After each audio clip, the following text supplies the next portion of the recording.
안녕하세요. 저는 딸아이를 낳고 행복한 하루하루를 보내고 있는 초보 엄마입니다. 익명으로 글을 쓰는 곳이 있을 줄은 몰랐는데 엄마가 되고 다른 엄마들과 소통하다 보니 이런 곳이 있다는 것도 다 알게 되네요. 동네 아기 엄마들과 대화를 하다 어쩌다 제 이야기가 나오게 됐는데 다들 여기에 글 한번 써보라고 난리더라고요. 이렇게 많은 사람이 듣는 곳에 사연을 보내는 건 처음이라 많이 떨리지만 그래도 천천히 한자 한자 적어보려고 합니다. 저는 서울 번화가에 조그만 옷가게를 운영하고 있었어요. 돈에 대한 크게 욕심은 없었고 그냥 제가 재밌어서 자기만족으로 하고 있었죠. 제가 옷가게를 시작하게 된 데에는 부모님 영향이 컸어요.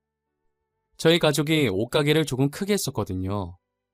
연예인들도 드라마나 화보 촬영에 입고 나올 정도로 유명한 옷가게였어요. 제가 옷가게 오픈하기 전엔 부모님 따라다니면서 스튜디오에 옷 배달도 하고 그랬어요. 아무래도 저희 부모님께서 연예인 코디들이랑 친하시다 보니 급하게 화보 촬영하면서 옷이 필요할 때마다 저희 부모님께 연락해서 제가 대신 배달해주곤 했었거든요. 제가 워낙 친화력이 좋아서 스튜디오 직원들이랑 친했었어요. 그 중에서도 제일 친한 직원이 있었는데 저랑 나이대도 비슷해서 더 친근한 느낌이 있었던 것 같아요. 그분도 옷에 관심이 많아서 옷가게에서 일하다가 이 스튜디오로 이직을 했다고 하더라고요. 이렇게 공통 분야도 있으니 말도 잘 통해서 스튜디오 가면 이 직원 옆에만 붙어서 구경했었어요. 유독 저와 그 직원을 아끼던 실장님이 계셨었어요. 실장님은 저와 직원을 어떻게든 엮어보려고 난리였죠. 저희는 그 당시만 해도 절대 그런 사이 아니라고 손사래치기 바빴었는데 이렇게 결혼까지 하게 될 줄은 꿈에도 몰랐어요. 저도 남편과 결혼할 때쯤 알게 된 사실이 있었는데요. 저희가 처음 만났던 그 스튜디오가 알고 보니 남편 거였더라고요. 직원들끼리 자유롭게 직급 호칭을 다 떼고 친한 사람끼리는 아예 형동생이라 부르고 다녀서 저는 남편이 대표일 거라고는 생각도 못했었어요. 제가 항상 스튜디오에 가면 남편이 뒤에서 지켜보고 있었단 말이에요.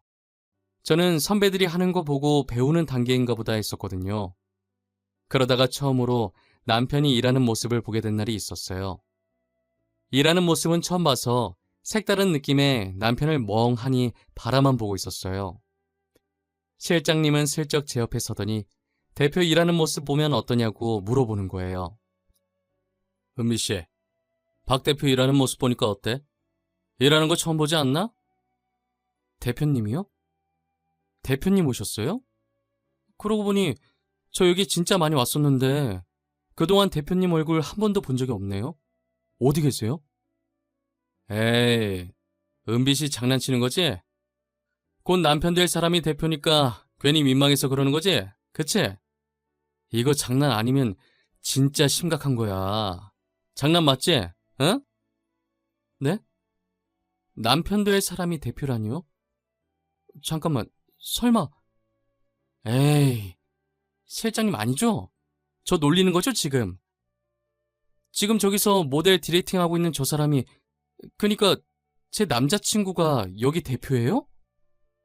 진짜 몰랐나 보네. 둘이 지금 사귄 지가 얼마나 됐는데 아직도 모르고 있냐? 은비 씨 남자친구가 여기 대표야. 내가 그 밑에 딸린 직원이고. 저는 실장님 아니었으면 스튜디오 대표가 남편이라는 사실을 결혼하고 나서 알았을 거예요. 실장님은 놀란 제 표정을 보더니 살짝 웃으면서 남편에 대한 칭찬을 아끼지 않았어요.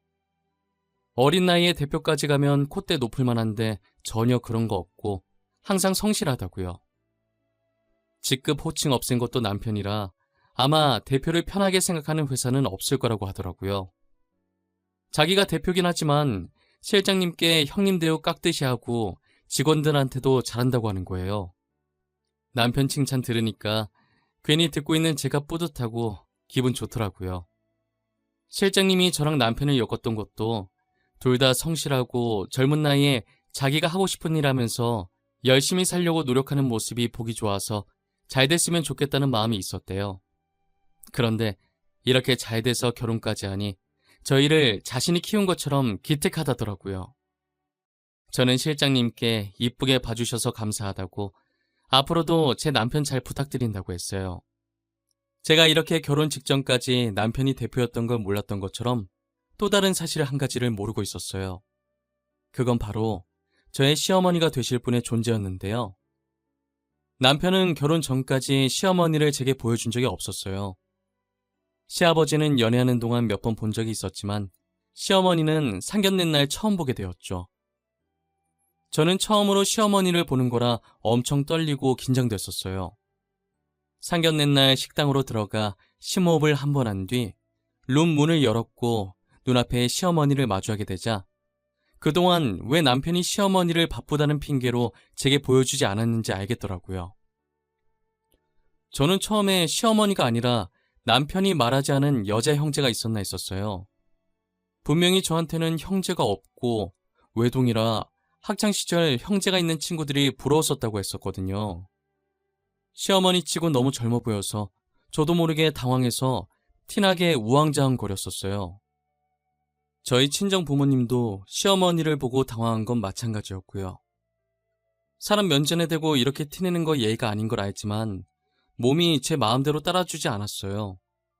그런 제 모습을 보고 시아버지께서는 사람 좋은 미소를 지으시며 시어머니가 너무 젊어서 놀랬냐면서 충분히 당황할 수 있다고 저를 이해해 주시더라고요. 아무래도 우리 새아가가 시어머니 될 사람이 너무 젊어서 놀랐나 보구나. 또래 같아 보이는데 시어머니라고 하니 충분히 당황할 수 있지. 괜찮아. 이해해. 죄송해요. 이렇게 당사자 앞에서 티내는 거 예의가 아닌 걸 아는데 진짜 죄송해요. 괜찮아요. 당황하실 수 있죠. 저라도 그 입장이면 당황했을 거예요. 이 사람이랑 저는 3년 전에 재혼했어요. 둘이 결혼할 사이인데 아직 성민이가 이런 말은 안 했나 보네. 알고 보니 시아버지께서 5년 전에 이혼하시고 지금의 시어머니랑 3년 전에 재혼을 하셨더라고요. 시어머니와 저의 나이 차이는 불과 6살밖에 차이가 나지 않았어요. 저보다는 시어머니가 나이가 더 많다는 것에 안도를 해야 하나 싶지만요. 저희는 상견례 내내 서먹서먹한 분위기였지만 그래도 별다른 사고 없이 잘 마쳤어요. 상견례 마치고 집으로 돌아오는 길 부모님은 다시 천천히 생각해보라고 하더라고요. 아무리 봐도 언니 같은 나이 어린 시어머니가 불편하지 않겠냐고 하면서요. 저도 젊은 시어머니가 마음에 걸렸긴 하지만 어차피 결혼해서 시부모님이랑 살 것도 아니기에 남편 하나만 보고 결혼을 결심했어요. 저는 시부모님과 따로 살기도 하고 시어머니께서 젊으니 시집살이 같은 건 안 시킬 줄 알았어요. 오히려 언니 동생처럼 지내면서 사이좋게 잘 지낼 수 있겠다는 생각을 했었죠. 하지만 시자는 시자인지 어려도 시어머니 짓은 하려고 하더라고요. 한 번은 제가 일하는 옷가게에 찾아오더니 옷 구경을 하기 시작하는 거예요. 아무래도 제 옷가게에 있는 옷들은 전부 다 제가 직접 발품 팔아 판매하는 것이니 저와 나이대가 비슷한 시어머니께는 제격인 옷가게였던 거예요. 한 바퀴 돌면서 옷 구경을 하다가 다시 처음으로 돌아가서 자기가 받은 옷들을 자신의 팔에 하나씩 쌓아 올리더라고요. 그러더니 옷을 그대로 가져가려고 하시는 거예요. 저는 급하게 시어머니를 불러 세웠고 시어머니는 뭐냐는 듯이 쳐다보더라고요. 어머님, 지금 뭐 하시는 거예요? 그 옷들을 왜 가지고 가시는 건데요? 아, 이거 내가 입으려고 가져가는 거지. 당연한 거 아니야? 너 설마 가족끼리 돈 받고 가지고 가라 이러려고 한 건 아니지? 그래도 파는 옷인데 제가 이 옷들 따로 발주 넣어서 가져다 드릴게요. 다 잘 나가는 제품들이라 손님들이 많이 찾으셔서 일부러 발주 넣은 것들이거든요. 오늘 찾으러 온다는 손님도 있었고요. 나한테 주기 싫어서 일부러 거짓말 치는 거 아니야? 그럼 나 진짜 서운할 것 같아. 아니에요. 여기 택 보세요. 김준 고객님이라고 적혀 있잖아요. 진짜 예약 상품이에요. 제가 어머니께서 고른 옷들 새로 발주 넣어드릴 테니까 모레 다시 와주세요. 시어머니는 이렇게 종종 제 가게에 와서 자신이 원하는 옷을 마음대로 가지고 가는 건 기본이고 이젠 아예 나오기도 귀찮은지 전에 받은 게 있다고 저한테 직접 배달해달라고 심부름도 시켰었죠. 시어머니는 저를 귀찮을 때마다 부려먹는 자신의 심부름꾼으로 아는 것 같았어요. 자기는 시아버지 돈으로 집에서 탱자탱자 놀면서 일하고 있는 제게 심부름을 자주 시켰었어요. 저는 혹시라도 시어머니 말을 거역하면 제 행동 때문에 남편한테까지 피해갈까봐 시어머니께서 하라는 대로 다 해줬었어요. 제가 자기 시키는 대로 다 해주니까 계속 부려먹으려고 하더라고요. 사소한 것 하나까지 제게 부탁하려는 모습이 마치 저를 부려먹지 못해 안달난 사람 같았어요. 여느 때처럼 제가 옷가게에서 일하고 있었는데 시어머니께 전화가 왔더라고요. 또 무슨 심부름을 시키려고 저러나 싶어서 대충 대답하면서 받았어요. 그런데 시어머니께서 평소랑 다르게 다급하게 집으로 오라고 하더라고요. 아가, 내가 지금 다리를 다쳐서 움직일 수가 없어.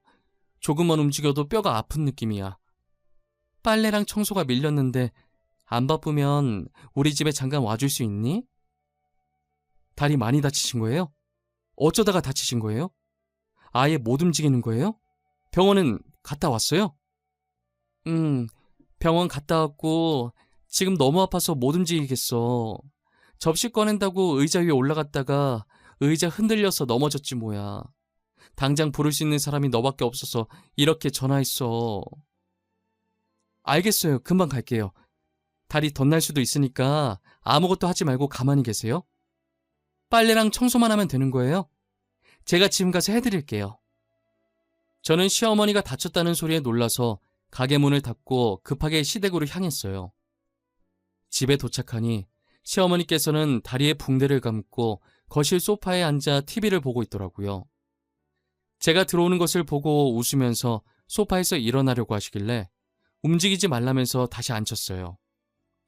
저는 곧장 팔을 걷어 올리고 한쪽에 쌓여있는 빨래부터 세탁기에 넣고 돌리기 시작했고 빨래가 돌아가는 동안 집안 청소를 했어요.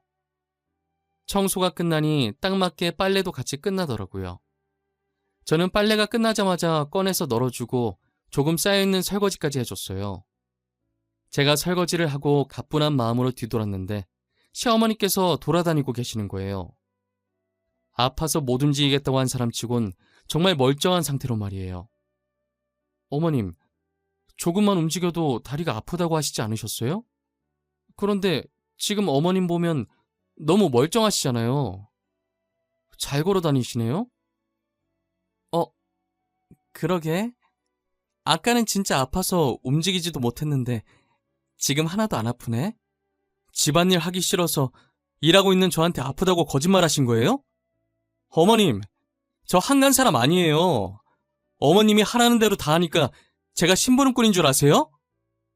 저는 열받아서 시어머니한테 한 소리 해준 뒤 앞치마를 벗어던지고 시댁을 나왔어요. 바쁜 사람을 심부름꾼 마냥 부려먹는 시어머니 행동이 너무 화가 나더라고요. 제가 집에서 가만히 노는 사람도 아니고 말이에요. 결국 저는 남편한테 하소연을 했고 남편은 중간에서 어떻게 해야 할지 몰라 하더라고요. 저는 남편 잘못이 아니니 아무것도 하지 말고 제 하소연을 들어만 주라고 했어요. 그러다 결혼하고 처음 맞은 시아버지의 생신날이 다가온 거예요. 저는 생신상을 차려드리러 시댁에 갔고 시어머니는 이번엔 팔을 다쳤다고 하더라고요. 저번에 속은 적이 있어서 의심했는데 붕대에 그 위에 아대까지 차고 있어서 이번엔 진짜인가 했어요. 저는 혼자서 생일상을 차리고 다 먹으면 치우고 그 집에서 저 혼자만 바쁘게 움직였어요. 그러다 저희가 갈 때 되니 또 시어머니께서 팔을 잘 움직이시더라고요. 저는 시어머니께 화내는 것도 지쳐서 아무 말도 하지 않은 채 집으로 돌아왔고 그 다음부터 시어머니가 꾀병을 부리면 가지 않았어요. 제가 자신의 부름에도 오지 않으니 다음 가족 모임에서 며느리가 자기 말을 안 듣는다면서 아무리 시어머니가 어려도 그렇지 이렇게 무시당해도 되는 거냐면서 불쌍한 척을 하더라고요. 시아버지는 시어머니의 불쌍한 척에 넘어갔고 아무리 나이가 비슷해도 엄연히 시어머니니까 그렇게 행동하는 거 아니라고 시어머니 대접해달라면서 제게 부탁하시더라고요. 정중하게 부탁을 하시는 바람에 저는 어떠한 반박도 못하고 알겠다고 했어요. 저는 또다시 속절없이 시어머니께 끌려다니는 신세가 되었죠.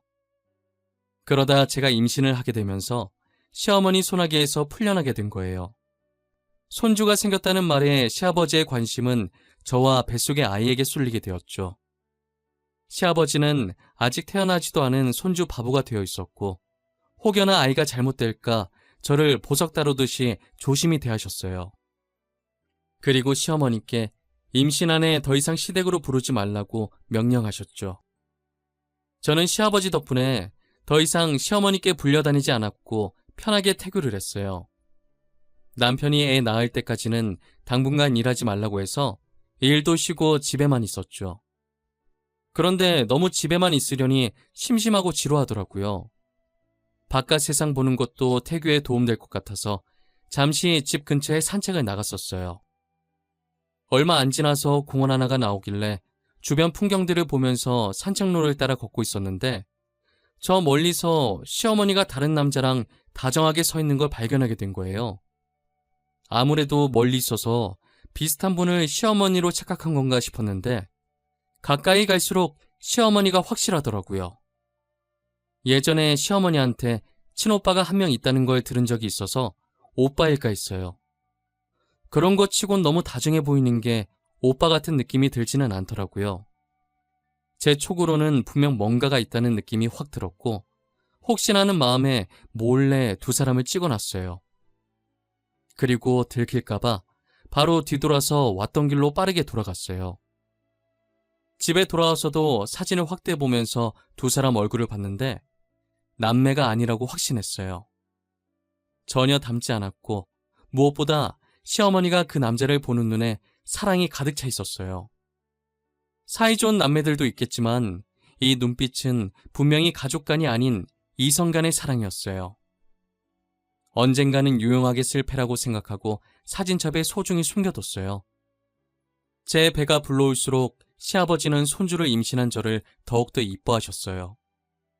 저와 남편을 닮은 귀여운 손주 볼 날만 손꼽아 기다리고 계셨죠. 시아버지가 저를 이뻐할수록 시어머니의 질투는 심해졌어요. 언젠가부터 시어머니는 저를 뚫어질 듯 쏘아부셨어요. 결국 질투에 눈이 먼 시어머니는 제 뱃속에 있는 애가 남편 애가 아닌 다른 남자의 애라고 모함을 하기 시작했죠. 예, 너 얼마 전에 어떤 남자랑 걸어가던데 어디 가던 길이었니? 너 설마 우리 아들 두고 바람 피는 거야? 혹시 뱃속에 있는 애도 그 남자이니? 무슨 소리예요? 저 산책 나갈 땐 말곤 집 밖에 나온 적도 없어요. 내가 두 눈 똑바로 뜨고 봤는데 어디서 거짓말이야? 너 공원에서 다른 남자랑 손잡고 있었잖아. 그 몸으로 다른 남자랑 있었으면 그 남자가 애 아빠 아니겠어? 어머님 진짜 무슨 소리를 하시는 거예요? 저한테 왜 이러세요? 저 다른 남자 만난 적 없고요. 공원에 간 건 맞지만 저 혼자 갔어요. 다들 조용. 당신 진짜 세아가가 다른 남자 만난 게 확실해? 확실히 세아가 맞아. 비슷한 사람을 세아가라고 착각한 건 아니고. 어머, 착각이라뇨. 제 눈으로 직접 봤어요. 당신 저 못 믿어요? 아까 지가 지 입으로 그랬잖아요. 공원에 간 건 맞다고. 분명 다른 남자랑 같이 있었어요. 아가, 미안하지만 아이 태어나서 친자 확인하기 전까진 너를 보고 싶지 않구나. 아니 땐 굴뚝에 연기 날까. 시어머니가 저렇게 완강하게 나오는데 이유가 있지 않겠니? 아버님, 아니에요. 저 진짜 아니에요. 공원에 저 혼자 갔었어요. 진짜예요. 그만하거라. 나는 더 이상 듣고 싶지 않구나. 아이 낳고 유전자 검사 결과지 들고 다시 오렴. 결과 보고 다시 얘기하자꾸나. 이만 돌아가. 당분간은 우리 집에 찾아오지 말고.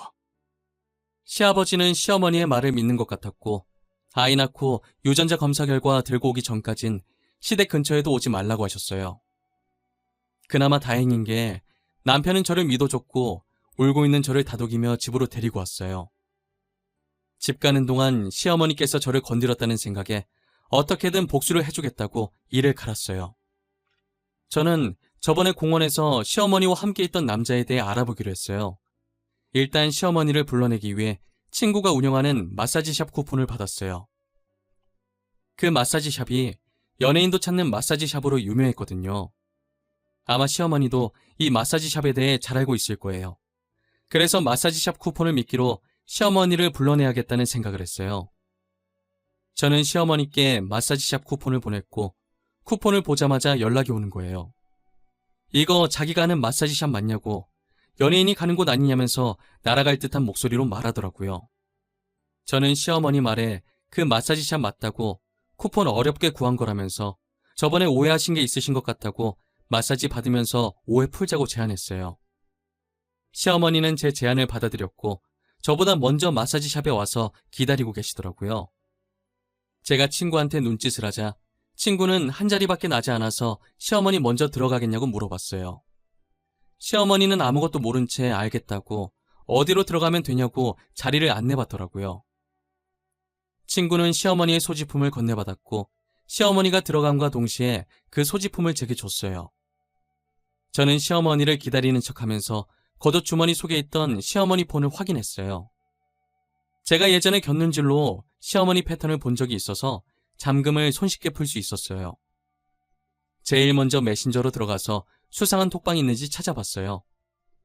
한 톡방이 여자 이름으로 저장되어 있는데 이름 양옆에 하트가 들어가 있더라고요. 아무리 친해도 친구끼리 하트 쓰면서 저장을 잘 안 해놓거든요. 저는 그 톡방을 들어가 봤고 내용을 보는데 역시나 불륜남이더라고요. 시어머니가 불륜남과 사랑을 나눈 내용을 저장해서 빠르게 제 쪽으로 옮겼어요. 그리고 혹시나 더 건질 게 없나 싶어서 사진첩에 들어가 봤어요. 역시나 사진첩에 둘이서 찍은 커플 사진들이 참 많더라고요. 거기에 있던 사진들도 모조리 제 쪽으로 다 옮겼고 제가 폰을 봤다는 흔적들을 다 지웠어요. 그리고 아무 일도 없었다는 듯 휴대폰을 원래 위치에 넣어두고 소지품을 다시 친구한테 줬어요. 친구는 소지품을 받아서 사물함에 넣어두고 싱긋 웃으면서 제게 엄지를 올리더라고요. 저도 그런 친구 모습에 웃겨서 웃으면서 같이 엄지를 올렸어요. 건질 거 다 건진 저는 친구한테 급한 일 생겨서 먼저 갔다고 시어머니한테 전해달라고 하고 만삭이라 몸은 무겁지만 가벼운 발걸음으로 마사지샵을 빠져나왔어요. 몇 주 뒤 제가 딸을 낳았는데 시어머니한테 복수할 마음에 들떠서 아픈지도 모르고 낳은 것 같아요.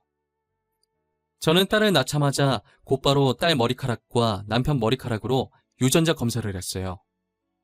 당연히 딸과 남편은 99.99% 친자가 일치한다는 결과가 나왔고 저는 당당하게 유전자 검사 결과를 들고 시댁으로 향했어요.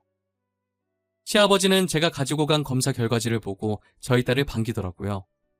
그리고 시어머니께 왜 괜한 소리를 해서 저한테 상처 주냐고 한 소리 하셨죠. 아이고 우리 강아지.